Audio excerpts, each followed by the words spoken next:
mahadsanyihiin waxaan ka raaligelinaynaa anoo ku hadlay magaca qolada guddiga qabanqaabiyey fadhigan daacii yaraa nagu dhacay dibdhici yaraa ay ku yimid haddii aan la yidhaahdo shirku wuxuu noogu socon doonaa u malayn mayo hadda maaragtay in tacriif aada iga baahan tihiin xuseen caydiid iyo maxamed cabdi yuusuf inaan idin baro ama aan maaragtay aan idin qadimeeyo maxaa yeelay waxay qani ka yihiin in aan idin baro oo waxaad ka wada dharagsantihiin ama wada taqaanaan ashkaastan xuseen caydiid iyo maxamed cabdi yuusuf iyo roolkooda siyaasadda soomaaliya iyo maaragtay iyo waxyaala la xiriira marka shirku haddii aan la yihahdo wuxuu noogu socon doonaa kelmad baa waxaa maxamed cabdi yuusuf yaa kelmad oran doona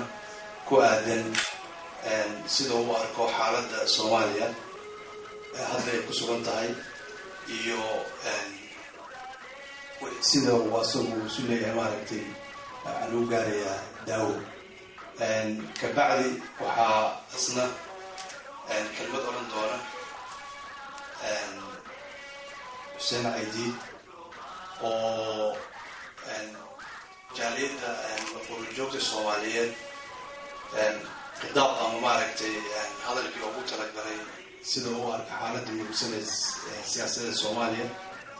sida uu arko iyo sidii uu isleeyahay loo wajaho kelmad ka oran doono kabacdi waxaan samayn doonaa haddii aan la yidhaahdo waraaqahan yaa qofkii su-aal qaba kullay dadkay dhex iman doonaan waxay usoo qori doontaa su-aalihiina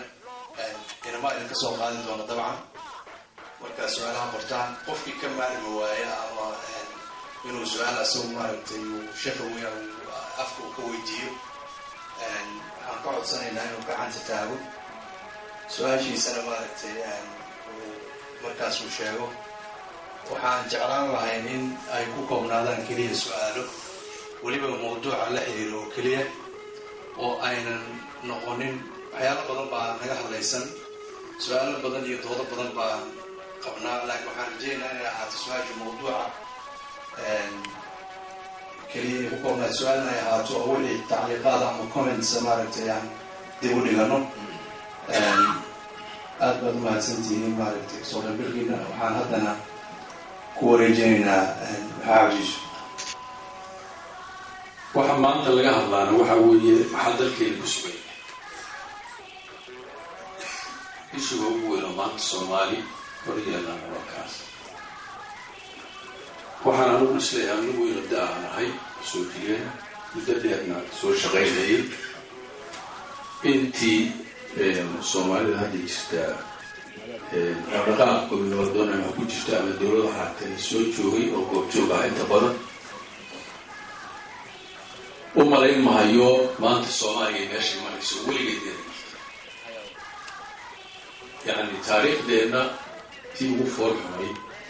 ayaan maanta ku sugannahay waxaan filahayaa gumaysi waan soo aragnay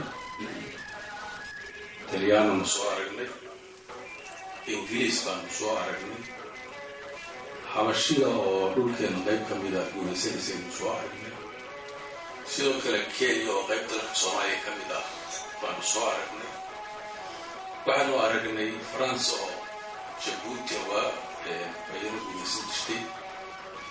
baanu soo marnay ama goobjoog ka ahay qaarna maqal lagu ay qaarna ay joogintaba dadka halka fadhiya qaar ka mid noloshaas anuga ka hadlay soo arkay laakiin inta badan sheeko inay ku maqnaan maasheed shaahidku maya soomaalidu waxaa la yidhi taariikhdu waa soo noqnoqotee waxa aan soo arki jirnay oon anugu aan arkay inahay ku arkay dad soomaaliya oo aan naqaano hadda hebel iyo hebladii la dhihi karo oo calanka talyaaniga sita oo le talyaani ha noolaada gobolnimo maro viva Italia dowladnimo maro leh waanu soo arkay goobjoog baanu ka ahay waxaanu maanta arkaynaa dad Soomaaliya oo inaga naga dhashay nooye oo mas'uuliin sheeganaya oo calanka Itoobiya oo caasimadeena ka taagan asooyinka kuwaas kuwa cusub maaha amxaaradu ama Itoobiyaan gumaysiga amxaaradu waa ka gadisan yahay kii nimanka Yurubiyaanka ah nimanka Yurubiyaanka waxay leeyahay jireen oo waxyaalo badan oo maaragtay binaadamnimo iyo xoolaha dhaafin jiray amrin jiray baaji laakiin kan Itoobiyaanku waa ka gadisan laba waxyaalo oo ka gadisan yahay waa mid